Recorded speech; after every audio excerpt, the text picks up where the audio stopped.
નમસ્કાર વિદ્યાર્થી મિત્રો, વિમળા વિદ્યાલય ઈ ક્લાસીસમાં આપનું હાર્દિક સ્વાગત છે. આજે આપણે ધોરણ 7 વિષય વિજ્ઞાન અને તેનું પ્રકરણ નંબર 4 ઉષ્મા વિશે અભ્યાસ કરીશું. હવે આગળના વિડિયો લેક્ચરમાં આપણે જે તાપમાન નોંધ્યા હતા એના અવલોકનો સમાન આવ્યા નહોતા, એ આપણે એના આ જે સમાન અવલોકનો આવતા નથી અને તાપમાનમાં માપનમાં તફાવત કેમ આવ્યો એના પ્રશ્નોની આપણે ચર્ચા કરવાની છે. એટલે કે પ્રવૃત્તિ નંબર 4.5 એ આપણે જોવાની છે. તો આપણે એ જોઈએ. તો કે બીકર કે પ્યાલામાં થોડું ગરમ પાણી લેવાનું છે અને તેમાં લેબોરેટરી થર્મોમીટર ડુબાડીને ઊભું ગોઠવવાનું છે, બરાબર. અને જ્યાં સુધી પારો સ્થિર થાય ત્યાં સુધી રાહ જુઓ અને ત્યારબાદ તમારું અવલોકન નોંધી લેવાનું છે. એટલે કે બીકર કે પ્યાલામાં એક થોડું ગરમ પાણી લેવાનું છે, તેમાં લેબોરેટરી થર્મોમીટરને ડુબાડીને ઊભું ગોઠવવાનું છે અને જ્યાં સુધી પારો સ્થિર ના થાય ત્યાં સુધી તેની રાહ જોવાની છે, બરાબર. હવે હળવેથી થર્મોમીટરને પાણીથી બહાર કાઢવાનું છે. એટલે કે પારો એ સ્થિર થઈ જાય એના પછી થર્મોમીટરને પાણીથી બહાર કાઢવાનું છે અને જુઓ કે હવે શું થાય છે. શું તમે જોયું કે જેવું થર્મોમીટર પાણીની બહાર આવ્યું કે તરત જ પારાનું સ્તર નીચે ઉતરવા લાગ્યું? એટલે કે પાણીની બહાર આવશે એટલે પારાનું સ્તર શું થઈ જશે? તો કે નીચે ઉતરવા લાગશે. આનો અર્થ એ થાય છે કે જ્યારે થર્મોમીટર પાણીમાં ડૂબેલું હોય છે ત્યારે જ તાપમાનનું અવલોકન લઈ લેવું જોઈએ. એટલે કે જ્યારે થર્મોમીટર એ પાણીમાં ડૂબાડેલું હોય ત્યારે જ તેનું તાપમાનનું અવલોકન લઈ લેવું જોઈએ, નહીં તો પછી એ થર્મોમીટરનો સ્તર નીચે આવી જાય અને નીચે ઉતરવા લાગે એટલે આપણને જે જોવે એ તાપમાન મળે નહીં. તમને ચોક્કસ યાદ આવશે કે શરીરનું તાપમાન માપવા માટે ક્લિનિકલ થર્મોમીટરને મોઢામાં મૂક્યું હતું, પરંતુ તમે તેને મોઢાની બહાર કાઢીને તાપમાન માપ્યું હતું. તો શરીરનું તાપમાન માપવા માટે લેબોરેટરી થર્મોમીટર વાપરી શકો ખરા? તો કે ના. તો કે કેમ ના વાપરી શકાય? તો કે શરીરના તાપમાન માટે આપણે ક્લિનિકલ થર્મોમીટરનો ઉપયોગ કરીએ છીએ, પરંતુ આપણે લેબોરેટરી થર્મોમીટરનો ઉપયોગ કરી શકીએ? તો કે ના. તો કે કારણ કે દેખીતી રીતે શરીરનું તાપમાન માટે લેબોરેટરી થર્મોમીટર વાપરવું હિતાવત નથી. એટલે કે આપણે શરીરનું તાપમાન માટે એ લેબોરેટરી થર્મોમીટર વાપરવું જોવું એ હિતાવત નથી. તો પછી પ્રશ્ન થાય કે ક્લિનિકલ થર્મોમીટરના મોઢાને બહાર કાઢતા તેમાં પારાના લેવલમાં શા માટે ફેરફાર ન થયો?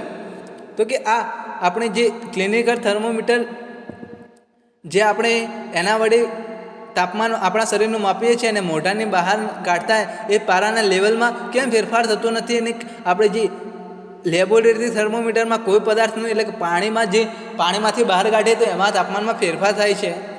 તો આપણે હવે ફરીથી ક્લિનિકલ થર્મોમીટરને ધ્યાનથી જુઓ અને તેમાં પારો ભરેલા બલ્બની નજીક ખાંચો દેખાશે. એટલે કે આ ખાંચા અહીંયા જુઓ અને એટલે કે કેમ આ લેવલમાં કેમ ફેરફાર થતો નથી? એને મોઢામાંથી બહાર કાઢવામાં આવે તો કે આ ખાંચનો શું ઉપયોગ છે? તે પારાના સ્તરને નીચે ઉતરી જતું અટકાવે છે. એટલે કે આ જે ખાંચો આવેલો હોય છે ક્લિનિકલ થર્મોમીટરમાં, એ આપણા મોઢામાંથી બહાર કાઢીએ ક્લિનિકલ થર્મોમીટર, એ ખાંચો એ હવે આ પારાના સ્તરને નીચે જતું અટકાવી દેશે. જ્યારે કે આ લેબોરેટરી થર્મોમીટરમાં આવો કોઈ ખાંચો આવેલો હોતો નથી, એટલા માટે એ તાપમાન નીચું જતું રહે છે, બરાબર. તો થર્મોમીટરમાં પારાના વપરાશ અંગે ઘણી બધી અંગત બાબતો રહેલી છે. એટલે કે થર્મોમીટરમાં જે પારાનો એટલે કે મર્ક્યુરીનો વપરાશ થાય છે એ અંગે ઘણી બધી અંગત બાબતો રહેલી છે. અને પારો એ ઝેરી પદાર્થ છે. પારો એ કેવો પદાર્થ છે? તો કે પારો એટલે કે મર્ક્યુરી એ ઝેરી પદાર્થ છે. જ્યારે થર્મોમીટર તૂટી જાય છે ત્યારે પારાનો નિકાલ કરવો મુશ્કેલ છે. એટલે કે જ્યારે થર્મોમીટર તૂટી જાય છે એટલે પારો એક ઝેરી પદાર્થ હોવાથી તેને પારાનો નિકાલ કરવો મુશ્કેલ છે. આ કારણે અત્યારે ડિજિટલ થર્મોમીટરમાં ડિજિટલ થર્મોમીટરનો ઉપયોગ વધ્યો છે અને કારણ કે તેમાં પારો વપરાતો નથી. તો કે આ પ્રશ્ન તમારે યાદ રાખવાનો કે ડિજિટલ થર્મોમીટરમાં પારો વપરાતો નથી. શા માટે? તો કે ક્લિનિકલ થર્મોમીટર વાપરવામાં આવે તો એમાં પારો આવેલો હોય છે અને પારો એ અત્યંત ઝેરી પદાર્થ છે, બરાબર. અને જો આપણું આ થર્મોમીટર તૂટી જાય તો એ પારાને એનો નિકાલ કરવો એ મુશ્કેલ બની જાય છે. અને આ મુશ્કેલીના લીધે આપણે અત્યારે ડિજિટલ થર્મોમીટરનો ઉપયોગ કરીએ છીએ. એટલે કે ડિજિટલ થર્મોમીટરનો ઉપયોગ શા માટે કરીએ છીએ? તો કે એની અંદર પારો આવેલો નથી એ માટે, કેમ કે એ પારો એ ઝેરી પદાર્થ હોવાથી એને થર્મોમીટર તૂટી જાય તો એનો નિકાલ કરવો મુશ્કેલ પડે છે. એ માટે આપણે અત્યારે ડિજિટલ થર્મોમીટરનો ઉપયોગ કરીએ છીએ.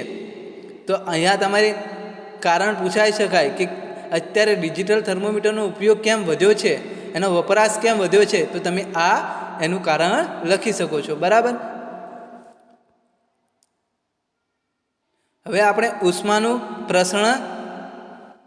પ્રસરણ જોઈએ, બરાબર. તો તમે કદાચ જોયું હશે કે જ્યારે તળવાની કઢાઈની જ્યોત પર રાખવામાં આવે છે ત્યારે તે ગરમ થઈ જાય છે. એટલે કે તળવાની કઢાઈ જ્યારે જ્યોત પર રાખવામાં આવે એટલે એ શું થઈ જાય છે? તો કે એ ગરમ થઈ જાય છે. તેનું કારણ એ છે કે ઉષ્માની જ્યોત વાસણમાં પ્રસરે છે. ઉષ્મા એ જ્યોતમાંથી વાસણમાં પ્રસરે છે. એટલે કે આપણે જ્યારે કોઈ વસ્તુ તળવાની કઢાઈ હોય એ તળવાની કઢાઈની જ્યોત પર રાખવામાં આવે તો તે ગરમ થઈ જાય છે. તો આ ગરમ થઈ જાય છે એ પાછળનું કારણ શું હોય છે? તો કે એ પાછળનું કારણ એ ઉષ્મા હોય છે. એટલે કે આ ઉષ્મા એ જ્યોતમાંથી વાસણમાં પ્રસરે છે અને તે કઢાઈ ગરમ થઈ જાય છે. પરંતુ જ્યારે કઢાઈને જ્યોતથી અલગ કરવામાં આવે છે ત્યારે ધીમે ધીમે ઠંડુ પડે છે. એટલે કે આ કઢાઈને જ્યારે જ્યોતથી અલગ કરવામાં આવે છે ત્યારે તે ધીમે ધીમે ઠંડુ પડે છે. આ વખતે ઉષ્મા વાસણથી વાતાવરણ તરફ વહન થતી હોય છે. એટલે કે આ વખતે ઉષ્મા એ વાસણથી વાતાવરણ તરફ વહન થતી હોય છે. તો હવે તમે એ પણ સમજી ગયા હશો કે ઉષ્મા ગરમ પદાર્થમાંથી ઠંડા પદાર્થ તરફ વહે છે. એટલે કે ઉષ્મા એ ગરમ પદાર્થમાંથી ઠંડા પદાર્થ તરફ વહે છે. એટલે કે ઉષ્મા ગરમ પદાર્થ તરફથી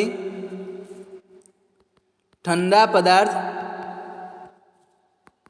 તરફ વહે છે. એટલે કે ગરમ પદાર્થ એ ધીરે ધીરે ઠંડો થાય છે ને એટલે કે ઉષ્મા એ ગરમ પદાર્થ તરફથી ઠંડા પદાર્થ તરફ વહે છે. વાસ્તવમાં બધા જ કિસ્સાઓમાં ઉષ્માનું વહન હંમેશા ગરમ પદાર્થથી ઠંડા પદાર્થ તરફ જ હોય છે. એટલે કે જે વાસ્તવમાં બધા જ કિસ્સાઓ હોય છે એ બધા જ કિસ્સાઓમાં ઉષ્માનું વહન કેવું હોય છે? તો કે ગરમ પદાર્થથી ઠંડા પદાર્થ તરફ હોય છે. એટલે આપણે અહીંયા તમે નોંધ કરી લેજો કે ઉષ્માનું વહન એ ગરમ પદાર્થ તરફથી ઠંડા પદાર્થ તરફ હોય છે.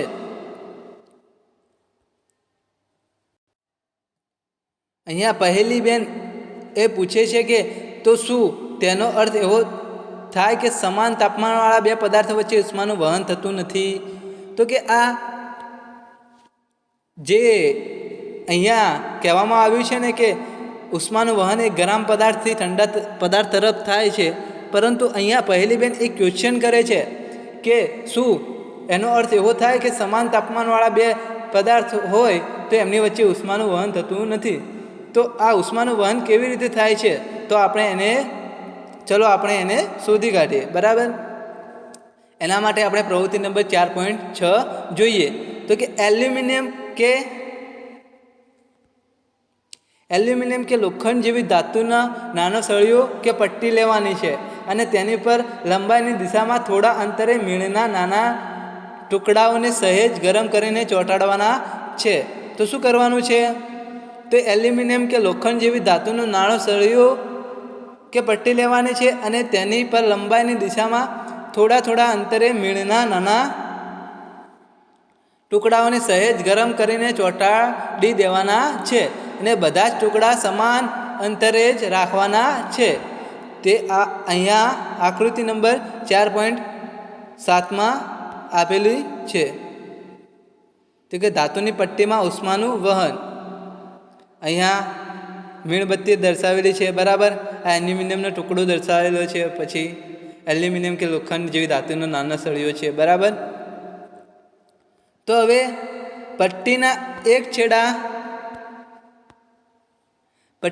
છેડાને સ્ટેન્ડ વડે પટ્ટી સમક્ષિતિજ રહે એમ રાખવાની છે, બરાબર. અને મીણના ટુકડાને નીચે તરફ રહે તેમ ગોઠવવાનું છે, એટલે કે મીણનો ટુકડો એ નીચે તરફ રહે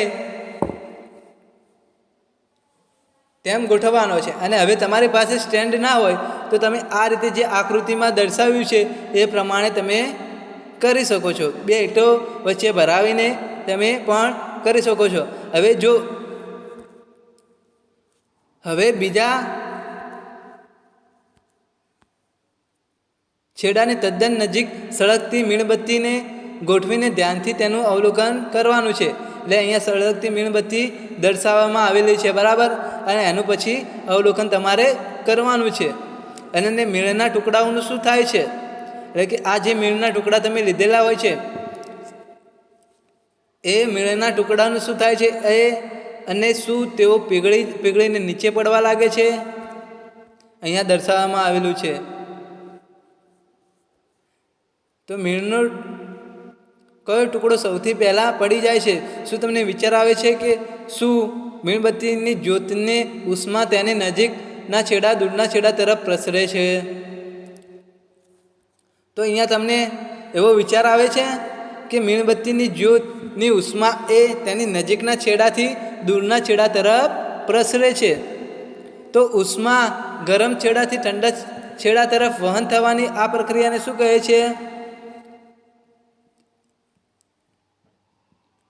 તો કે આ ઉષ્મા એ ગરમ છેડાથી ઠંડા છેડા તરફ વહન પામે છે, એને ઉષ્મા વહન કહે છે. એટલે કે ઉષ્માનું વહન જે થાય છે, આ ઉષ્મા વહન એટલે કે શું? તો કે ગરમ છેડાથી ઠંડા છેડા તરફ આ જે ઉષ્માનું વહન થાય છે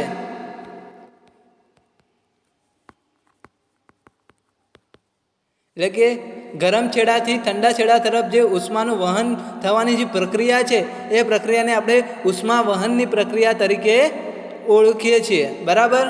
જે તમે નોંધ કરી લેજો. હવે ઘન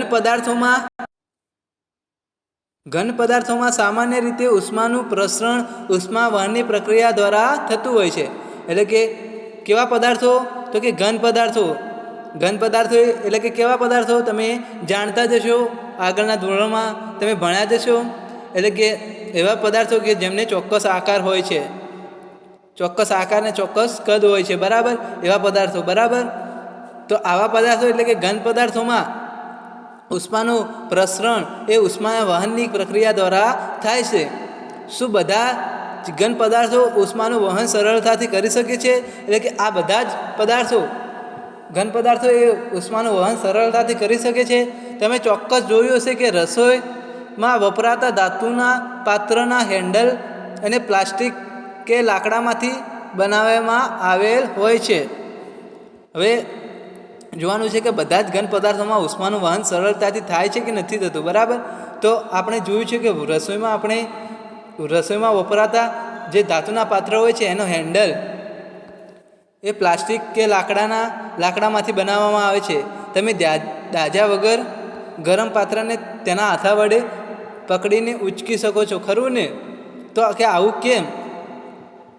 તો કે એ આપણે પ્રવૃત્તિ નંબર 4.7 દ્વારા એ આગળના વિડીયો લેક્ચરમાં જોઈશું.